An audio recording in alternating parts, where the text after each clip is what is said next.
Welcome to the Business Trendsetter Podcast, where we talk about trends and how to use them to grow your business. My name is Manny Turan. And I'm Adam Hartung. We're Spark Partners who are here every week to discuss all things trends. We oftentimes talk about current events. We talk about what's happening in the world. But every once in a while, it's good to come back to the core for us, which is trends. Now, that word core has some interesting implications that I'll come back to later.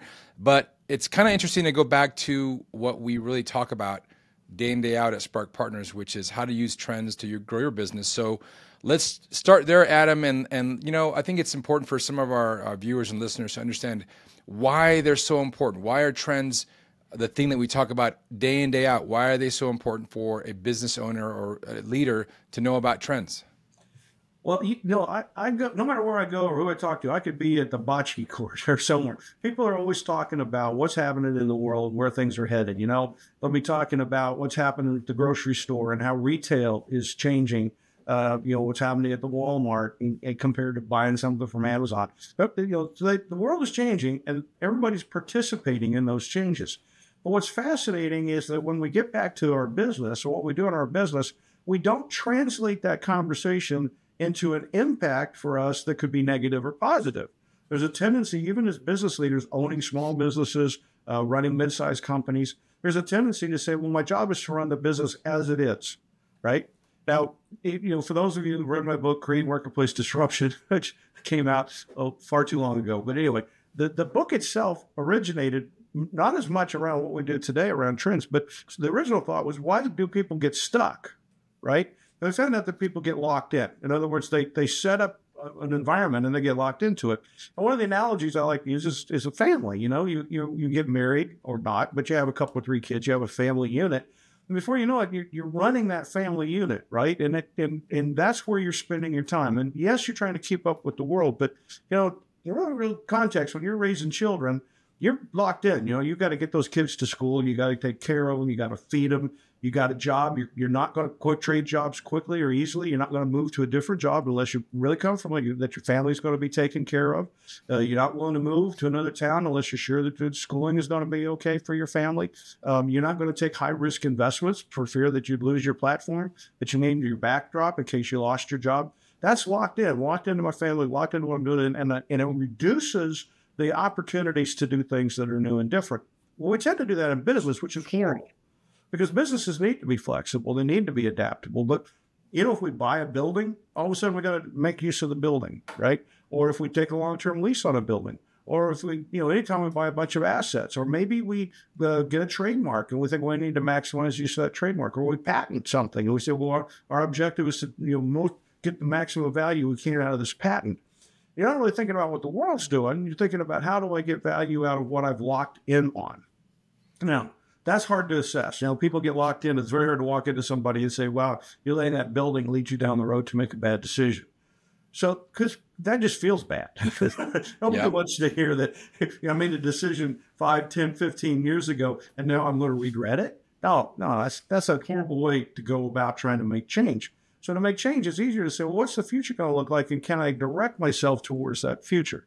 Can I direct myself towards the outcome that I would like to have? And the way to do that is to say what the trends are going to be. So let me take, for example, somebody that, I've always make a lot of fun about people that shoe horses and whatever happened to the livery stables and how guy at the livery stable kept shoeing the horses as the cars kept driving by, right? But I thought just recently about this in a different way, which is horse racing. Horse racing's been around for a long time. There are veterinarians that support horse racing. There are horse racing arenas, right? And so for a long time, it's like horses are only a small part of the world, but people are really fascinated with that. They love it. They have a passion for it. But that's dying. So if you said, well, I've done a business here and I've been, I'm the veterinarian to racing horses, that's going to be a tough future, right? Now, you're a veterinarian, means you can do a lot of other things, and you probably ought to rethink what it is you're going to do in the future. They've closed the racehorse in the track in Chicago, which is in Arlington Heights. They've closed the track now in Berkeley, which is outside of Oakland and San Francisco. Horse race tracks are closing right and left.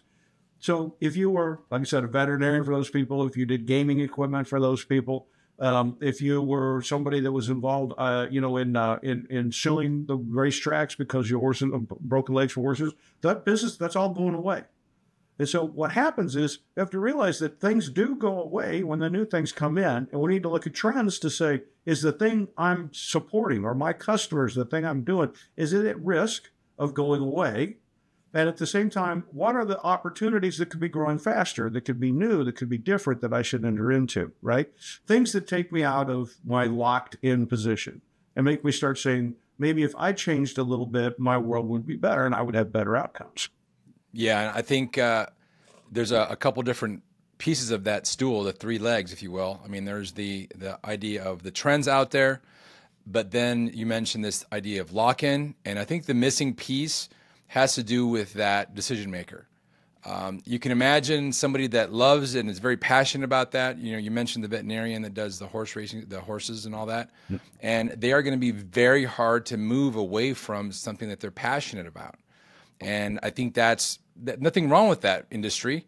But if you really want to grow at a significant rate, if you want to have massive success, it may not be in that arena. And that's, I think, the biggest thing for a business owner to think about is, what do you have to do internally, and then make the decision externally with your team to actually move your company in the direction of trends. You and I talk with lots of business owners that are immovable, right? They don't want to move. They don't want to change. This is my industry, and I'm going to go down with the ship. And I'm not sure that's the best thing for the long-term longevity of their business and of their own personal success. Yeah. And, I mean, you see these examples around us all the time. Think about country clubs. In the 1960s, 70s, and 80s, if you were successful in sales, especially if you're like in insurance sales and stockbroker, a lot of occupations, you would belong to a country club and you entertain your clients at the country club. If you were an executive in a corporation, you belonged to a country club and you would entertain your clients, perhaps some of your employees, at the country club. And of course, you played golf, right? And that was go out for 4 hours, play golf with your friends, invite your customers, invite your suppliers, go play around the golf. Well, that's a dying business now, right? So if you're supporting country clubs, it's bad. And if you're in a country club, you have to realize kind of what your future looks like. What's the odds that you're going to be bringing in a lot of young people that are going to want to pay $25,000 to get into a country club and then pay another $1,500 a month so that they can have access to the golf course and that kind of thing, and then pay another $15 every time they play golf to use a cart. That may sound fine to people that are over 50 and over 60, but people that are over 30, they don't think that way anymore. They don't think about spending 4 hours out on the golf course with their client. And they're like, what client want to go do that with me? Why would they want to do that? And the mixing of social and business in that way isn't the way they think for younger people. So if they're not going to do it, then the country club's going to what? It's going to age out its population. And there's going to be fewer and fewer country clubs, which we see already happening. There's going to be fewer and fewer golf courses, which we see happening. So if you're going to go buy a house, do you buy a house on a golf course today? Be thoughtful about that, because the golf course could close. Then what happens to that public land? If it goes wild, you might not be as happy as you are when it's a nice manicured golf course. So you have to start thinking about these things in terms of the demographics, how they apply, and what it could do to every decision you make. And I think the good news is that we talk about these big areas like demographics, and globalization, and artificial intelligence, and autonomous processes, and sometimes that sounds so abstract, but now we have this tool with ChatGPT in which you can make it very real for yourself, right? I mean, you don't have to just say it's abstract. You can actually ask GPT, how will this trend likely impact my business? Exactly. And I think it goes down to that, making that decision. Okay, what will happen in the world that will affect my business now and in the future? And, we talked earlier about there's lots of industries, and this is a good place to start. Obviously, the whole exercise is a lot more developed than just asking ChatGPT, but it is a good place to start. So why don't you and I, Adam, play a few exercises here and throw out some industries. I'll start with maybe home building. Where are home builders going to be in the next 5 years, we'll say? What is it, 2029? So why don't we ask... I typed in the ChatGPT the simple question, how will U.S. demographics impact home building in 2029? I hit enter. And now here's my answer. So it says there's an aging population, and as a result, the older people will have to be downsizing, moving to retirement communities, And you're going to have to focus on smaller units if you want to catch those aging population. It's also saying that there's going to be an excess of large houses that will be available. So if you're in your 20s and you're angry that you can't find a house today, what they're saying is probably going to churn. By 2029, there'll be a change in the marketplace. Millennial home buyers are looking for family-sized homes. It's hard to find now, but they'll be coming along soon. More diversity is going to happen, and people from dispersed backgrounds, Hispanics, Asians, and multiracial populations want a different kind of living space. Home builders should customize for their backgrounds what they're looking for. Urban versus suburban demand will change. Suburban growth will be in suburban areas, potentially rural areas, because of more flexibility around scheduling and how people work. So that's better for development in urban. We've been very urbanized for the last 20 years, pulling people in urban areas for the jobs, people building skyscrapers for folks to live in. Household composition means there's going to be fewer people because the younger people don't have 3-4 kids like the older generation did. Regional population shifts, and you've got a section here on climate change and how people are going to go to new areas where the climate is more what they're seeking. So there's 8 different categories. Environment and sustainability even comes up here. Now, these are big trends that we talk about, right? So what we said was, the question was, how will demographics affect home building? And not only what directs home building, but brought up environment, population shifts, and all the things we talk about. And it happened instantly. Did you notice that? I mean, just as fast as I hit enter, I got back this answer. So anybody can do that. Like, for example, Manny, why don't you type this one in? What's going to be the impact of electronic vehicles, or EVs, on auto repair shops by 2029? All right, let's see here. I just typed it in. Hit enter. Let's see, predicting the precise impact of EVs on auto repair shops by 2029, and it's spitting out six things. Right. So it basically talks about how the reduced maintenance needs will essentially drive for fewer moving parts, which will essentially require less frequent servicing, like oil changes, spark plugs, transmission repairs. Specialized knowledge and training. So repairing EVs requires specialized knowledge and tools, particularly related to high voltage systems, battery technology, and so forth. Shift in service focus. While some traditional services may decline, EVs will still require maintenance and repairs for components such as brakes, tire, suspension, and electrical systems. Infrastructure development. It talks about how infrastructure for EV maintenance and repair, such as charging stations and specialized repair tools, may become more widely available and affordable. And then it goes on to talk about market demand and consumer behavior, and even some regulatory environment applications with respect to EVs. So all that in the blink of an eye. Okay. Let me take a look here. What's the 2029 forecast for convenience stores?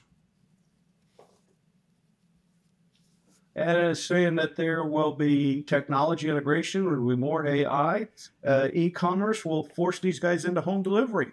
And they're going to have to be more sustainable. They're going to be requiring the need to source more local products to get people to come into the store.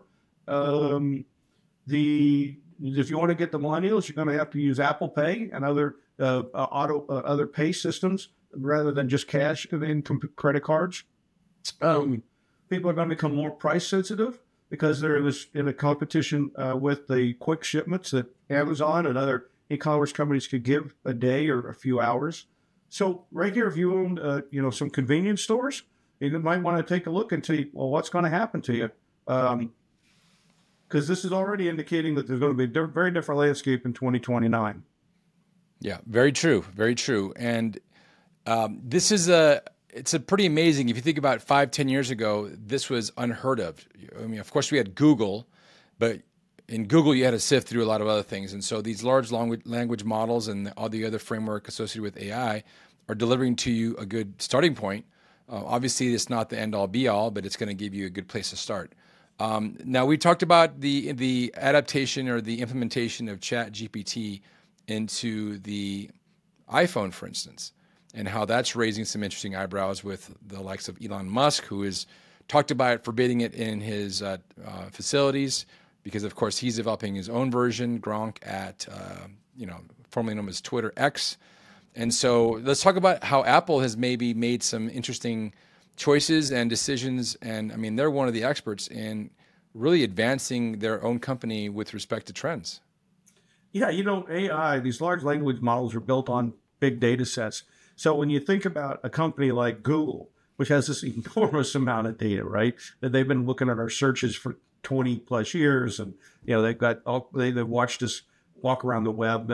We've got people that put the trackers on our system. So if you've gone, you use Facebook, it follows where you go, whenever you're on Facebook, but also sometimes where you came in and where you go off, those kinds of things.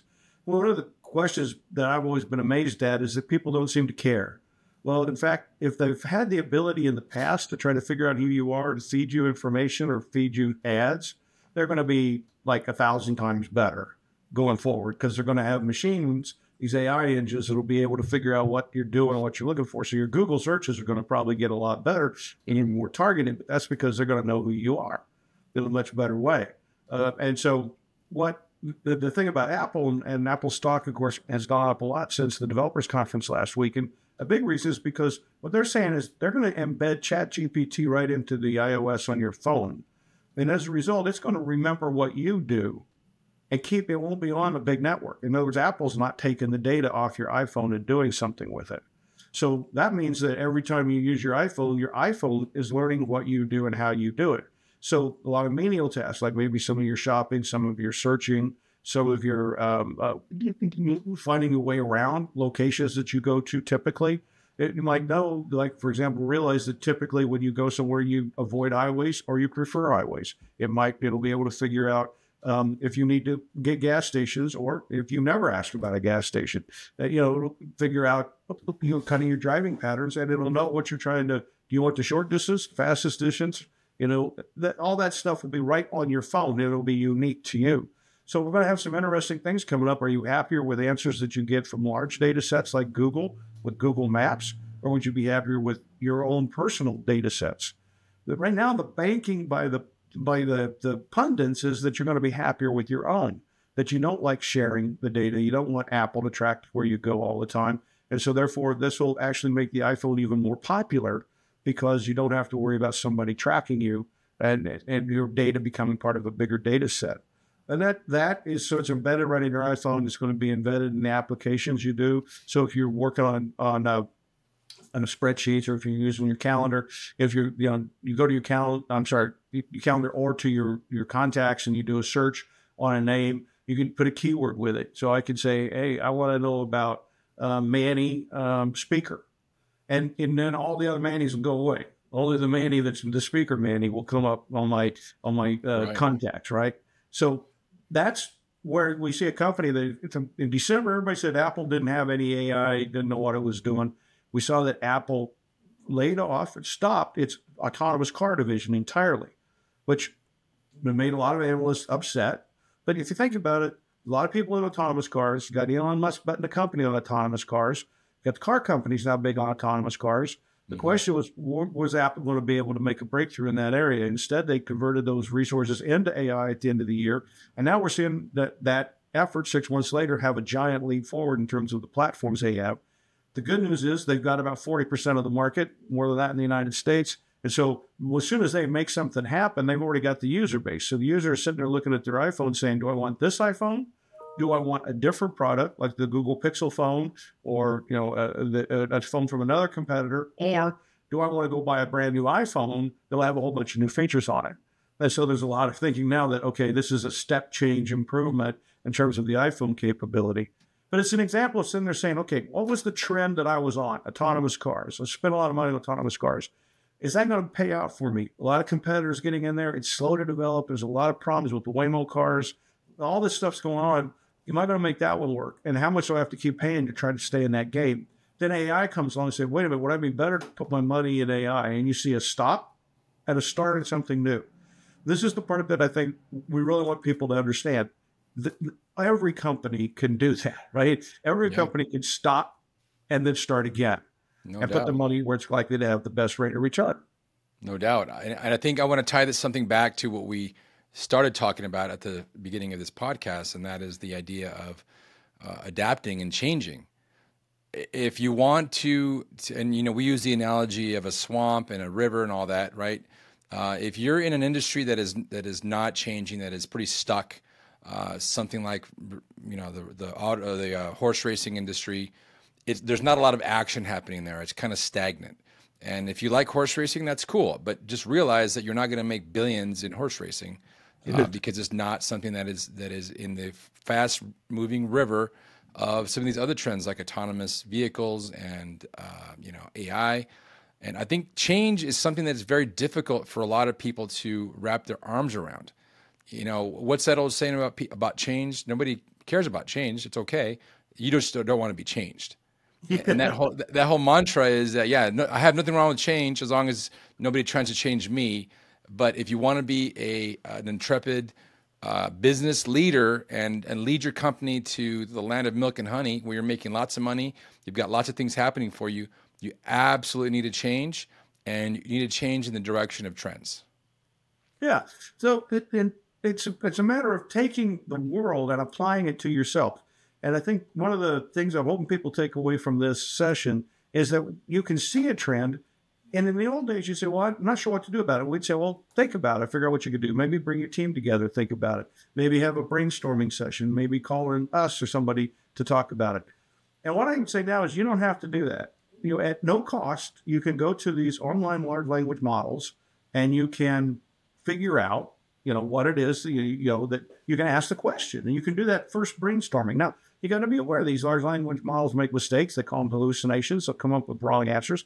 So you don't have the answer in front of you when you do this, but you've got insight. And now when you take that insight back to your team, or you call us up, this is what we do all the time. It's easier for us sometimes to take bits and data like that and start to put the whole scenario together. Scenario planning is one of those things that, 15 years ago, it was just almost impossible for me to get people to do it. And they'd say, well, I don't know what the future looks like. And when you start to map it out, they'd get that old when pigs fly kind of comment, like that'll never happen.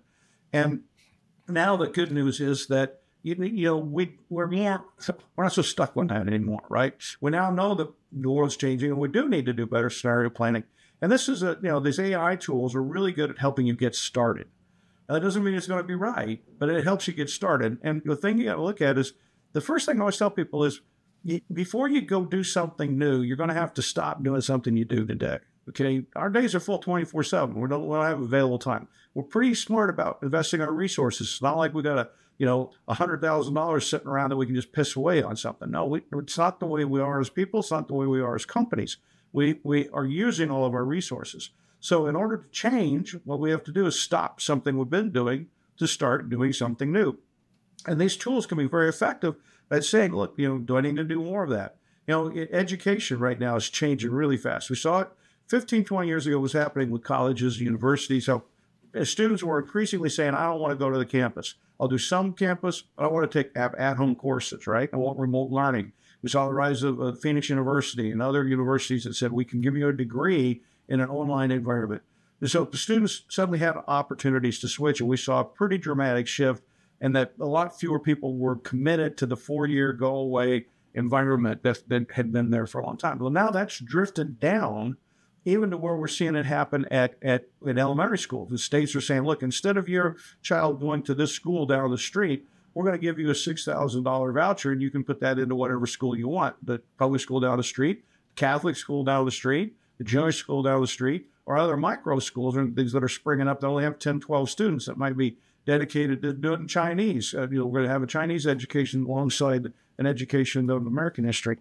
So now we said that's what's going on. Are you prepared, right? The trend's been coming at you for a long time. Are you prepared? And that means, are you prepared as a parent? It also means, are you prepared as a taxpayer? It also means, are you prepared as somebody who provides to schools? If you provide food services or janitorial services, or you build school buildings, or, you provide materials, educational materials, this is a big deal. It's a big deal in terms of what it is that you're likely to have happen. And you can't wait anymore. And you certainly can't wait for the validation of the marketplace already shifting, because then it's too late. As we talked about last week, you got to understand leading signals. You got to read the leading signals, and you got to say, oh my gosh, this is beginning of change. And I better be stopping or I'm going to over invest in the old way. You know, I saw there's a roadway that I drove on recently, and about a year ago, I saw them putting up a giant convenience store with a gas station. They put 16 pumps into that gas station. And I'm thinking to myself, okay, 16 gas pumps while the demand for EV is going up and the demand for ICE cars is going down. Wow. You know, that was not, no charging stations, but 16 fuel pumps. That's somebody who didn't think through where the marketplace was headed. Exactly. And I love that idea of saying yes to something means you've got to say no to something else. Yeah. And I think there's a lot of nuance here. Certainly you can start off with the ChatGPT question about where your company's future is and with certain trends. I think that's a really, really good place to start. But there's other elements about accountability. There's other elements that are more nuanced about how are you going to implement this in your own company. And I think using a coach, whether it's Spark Partners or someone else, there's a tremendous amount of value in having somebody that is more, or I should say less biased than you are as a business leader, because you're in the company, you're in the market, you have people that work for you, that are looking up to you to make the decision. Maybe you started this from scratch, maybe you inherited the business. And so there's a lot of emotion tied into it. And I think that emotion and, you know, good old fashioned bias and pride kind of can lock you in as well, lock you into that old way of thinking that'll prevent you, like in the case of that 16 pump station, from thinking, you know what, maybe I'll do 8 pumps in this way, but maybe I'll add eight rapid charging stations, and maybe I'll have a small coffee bar when people can come in and, you know, sit for half an hour while their vehicle charges. Maybe I'll offer some espresso or some higher end coffees so they can actually do that. There's a lot there that we could have actually helped out that person that bought that and built that gas station. Yeah, and that's true. I think it's very, if you don't know how to use the ChatGPT, not from a technical point of view, but like you don't know how to form the questions, or you don't know where you start, give us a call, because we can help that process along. We can help with the first round, second round, third round, so that you can get that input, so we can have very, very intelligent conversations about what is that input, what's the insight, and what is it helping you to do, right? And you need to think about this also in terms of your career and the people that you're around. You know, it wasn't that long ago, 25 years ago, I knew a lot of people in the printing business. I don't just mean quick printers. I mean people that did plate making, people who were press operators. You know, the world of printing did nothing but go up from the time of the Gutenberg printing press all the way up until about 1980. But then it peaked, and now the demand for all printing is down. Well, there were a lot of people that thought I have most of my lifetime in a print shop who were 45 years old in the year 2000, and all of a sudden, you know, demand for printing is falling off a cliff. Use these tools to do projections around what demand for different skill levels are, so that you don't get overinvested in a skill that's likely to become obsolete, but rather instead invest in skills that will be very valuable. And the same is true in terms of projecting, will I be able to use a robot in my business? You can start asking questions about that. And then with a little bit of help from us, I think you can get to some pretty good scenarios pretty quickly. Exactly. And I think there's a huge benefit to having an outsider with our mindset or with our experience looking at your business. I remember when I ran my company, we had a design and engineering company that I started from scratch, and we had mechanical, electrical, and software engineers. We worked on all sorts of industries, medical, agricultural, defense, you name it. I mean, we were agnostic to markets. And every once in a while, we get somebody that would say, well, why should I use you guys? You're not in my specific niche industry. And the example that I would use, and I'll say it here, is that because we're cross-market and because we don't really specialize in one particular market, we would actually have more creative results to their problems. One example is we were dealing with this agricultural customer who was putting a sensor at the end of this wire and burying it in the sand, in the earth, right, in the soil. And they were having problems with it. Enough time, it would contaminate, and it would actually, the earth would penetrate the plastic, and their sensor would fail. Well, I remembered I had worked on a project in the medical industry where they were using silicone for catheters, and at the tip of the catheter was a sensor. So while this catheter was doing its thing, it could also be measuring your internal temperature. Well, I made that comment to the ag company, and they said, what? They didn't even think about that using silicone. Well, long story short, we ended up using silicone, and we solved their problem because it was from one disparate market to another. And so there's a lot of benefit of having these new eyes looking at your problem, and especially with Adam and I's background in looking at being hypersensitive to trends, we can really make a lot of impact in a short amount of time. Yeah, I mean, for years we've been told focus, focus, focus, focus, focus. They write these books like, the best basketball player practices 10,000 jump shots and all this kind of stuff, right? What we know is that, yes, there is a value to being good at a skill. But at the same time, lateral thinking is incredibly important. Watch the people, the best athletes are lateral thinkers. They're not just good at maybe a certain shot. They're good at seeing the game and how to play the game and how to move around. And that's what we're talking about in business now, is that you've got to have some lateral thinking, but you've not been trained that way. 99% of people have not been trained in business to think laterally. So the result is, your business really, really well. Your history really, really well. But when you try to think laterally about, well, what's going to affect me, you often stall.